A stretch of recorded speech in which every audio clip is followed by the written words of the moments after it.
ہم اگر بچوں کو کسی مدرسے میں ایڈمیشن کے لیے لے کے جاتے ہیں، یا گھر پر کوئی بھی استاد آ کے پڑھاتا ہے بچوں کو، اگر وہ کسی فیس کی بات کرتا ہے تو والدین کہتے ہیں کہ ہماری اتنی گنجائش نہیں ہے، آپ اتنی فیس کر لو یا اتنی فیس کر لو۔ آپ اگر قرآن پاک کی تعلیم دے رہے ہو تو آپ کو فیس دینے میں مسئلہ ہو رہا ہے، پرابلم کھڑی ہو رہی ہے آپ کو۔ اگر آپ اپنے بچوں کو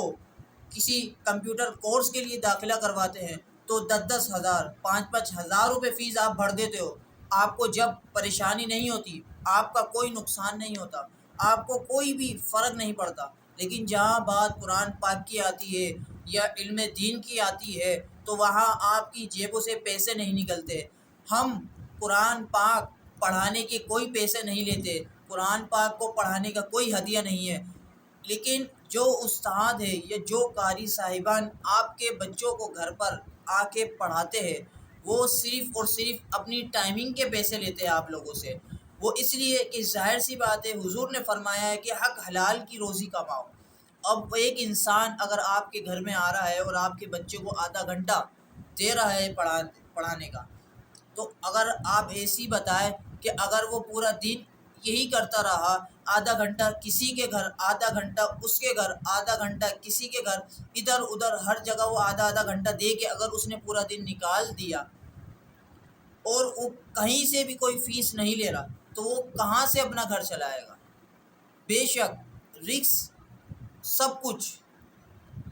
دینے والی ذات اللہ تبارک و تعالیٰ کی، لیکن اللہ تبارک و تعالیٰ نے بھی تو کوئی نہ کوئی وسیلہ بنایا ہے نا۔ اب یہ جو ہمارے ہاتھ ہے، ہم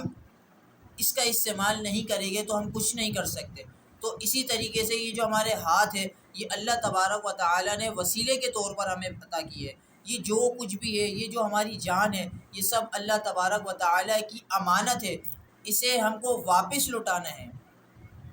تو آپ لوگوں سے گزارش ہے کہ آپ زیادہ سے زیادہ علم دین کی طرف آنے کی کوشش کریں اور اپنے بچوں کو بھی دین کی طرف لانے کی صلاحیت دیں، انہیں بتائیں کہ علم دین کیا ہوتا ہے، قرآن پاک کیا ہوتا ہے۔ بچوں کو ہر کچھ معلوم ہے، کون سا گانا یاد کرنا ہے، کون سا گانا سنانا ہے، یا کون سی فلم دیکھنی ہے، یا فلاں پارک جانا ہے، یا فلاں چیز کھانی ہے، یا فلاں آئس کریم کھانی ہے۔ لیکن جہاں بات علم دین کی آتی ہے یا قرآن پاک کی آتی ہے تو بچے کو نیند آنے لگ جاتی ہے یا بیمار ہو جاتا ہے،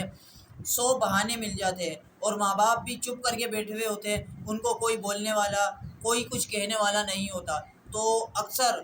غلطی جو ہوتی ہے بچے کی کمزوری کی بنا پہ وہ والدین کی ہوتی ہے۔ تو میری گزارش ہے آپ لوگوں سے کہ آپ والدین سے کہ آپ اپنے بچوں کو اچھی طریقے سے تربیت اور اپنے بچوں کو اچھی طریقے سے تعلیم دلوانے کی توفیق عطا فرمائیں۔